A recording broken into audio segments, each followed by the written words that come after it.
Okay. Another thing, just kind of one of these little topics that I might break off into another video, and that is striker springs on the Glock. There's a lot of misunderstanding when it comes to the Glock system in general. I know with P80s, especially, I would see people that were building P80s that they would talk about their trigger not working, and they would post pictures on the Facebook groups and whatnot, and then they would talk about how their trigger wasn't working and they didn't have their slide yet. So uh, obviously, with the Glock trigger system, you have it's an entire system. You have to have the slide to work the trigger because the striker lug interfaces with the cruciform on the trigger bar and pushes the trigger forward. That's how the trigger moves forward, is the striker. Okay? So, in a manner of speaking, when you change your striker spring, you're changing how it interacts with the trigger bar. And you think, well, duh, that's why I put it in there, is so that I lower the weight of my trigger. And yes, that's true. But there's another thing that, combined with changing out to a lighter weight striker spring, what it can do, it is going to change the weight of your reset. Okay. Because you have less pressure on the striker itself, you have less pressure pushing forward on the trigger bar. So you will change the speed or the crispness of your reset.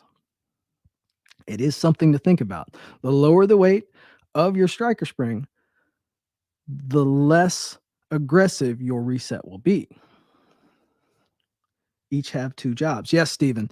Each of the springs have two different jobs, and that's why it's a system. If you throw something out of whack, you will notice it, and you might have to backtrack and find out what's going on. You may not know why it did one thing and another. So like I said, you're right, people do not always understand that. Let me read Angry Sarge's messages. Let me know if you want this angry guy to come on coming up. And now our show is Friday, 9 p.m. EST, so Eastern. Okay. So let me check. Let's Friday at 9 p.m. Friday, I may be able to catch that. I may actually be able to catch that. Okay. Now, with the striker spring, now that you have added a lighter weight striker spring, whether it's the standard one that everybody grabs, which is the 4.5 pound, your factory one is a 5.5 pound. So you're lowering that weight by a full pound, which doesn't sound like a lot.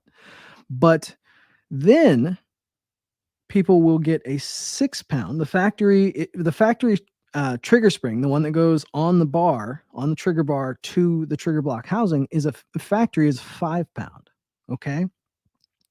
Well, then you get an overpowered one, which is a 6 pound. Again, a pound.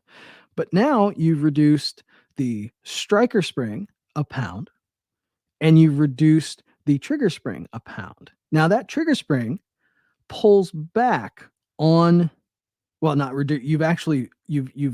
You've overpowered the spring that pulls back on the trigger bar, and you've underpowered the spring that pulls forward on the trigger bar. Okay. Combined, you now have an even slower reset. Okay. So by adding both of those springs, you have a lighter trigger, but you also have a sleepy or a lazy reset if you're not careful. That doesn't even get into messing with anything, talking about light primer strikes or anything like that. So now you've got a trigger that's lighter, but it resets even slower. So really, one thing that I like to do is, one, I really don't recommend the 4.5 pound striker spring. It's it can cause trouble, especially in any way, shape, or form. I do not recommend it for a gun that you plan on carrying, because to make it reliable, you need to lighten the striker itself, or just use really good ammunition and just take that one out to the competitive range. That's really where the 4.5 pound, just leave it for the range. Don't bring it or put it into your EDC Glock. Kind of the middle range between those two is the 5 pound. It's a half pound lighter than factory. That one is kind of the sweet spot. That is really the sweet spot that I have found, that I am the most happy with. Okay. In my competition trigger system, my competition spring kit, I do send out the 4.5 pound and the 6 pound springs. Okay. That's for tuning, for somebody that's going to take a competition system and tune it further to their demands. But for an actual carry, that's why it's called competition. It's really not meant for the street. I do have a carry spring kit, which comes with the 5 pound spring. And again, you can, your best bet is to leave the 5 pound spring in the trigger. Leave that one alone. Okay. And you can change to a 5 pound striker spring, and things will be fairly happy. They'll be happy. Okay. Or you can change the trigger spring and leave the 5.5 pound striker spring, and it will lower the trigger up not quite half a pound, and you will still have a good clean reset.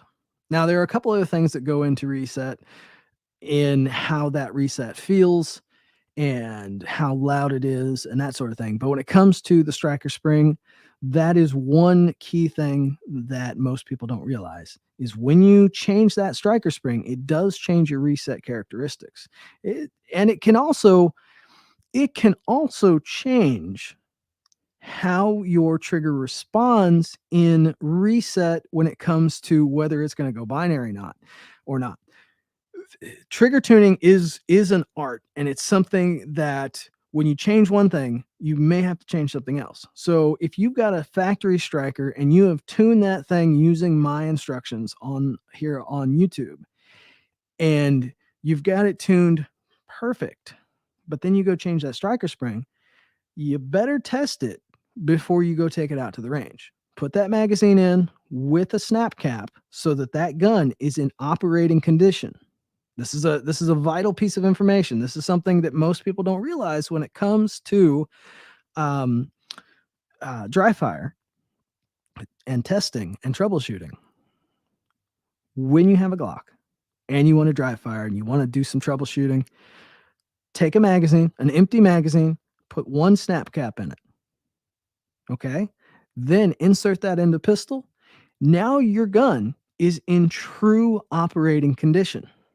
The difference is, because Glocks have some tolerance and some wiggle, without that magazine in place and without that round in there, your slide actually sits down lower. Some Glocks are going to sit down quite a bit lower. Some are going to be built really tight, and it's not going to make much of a difference.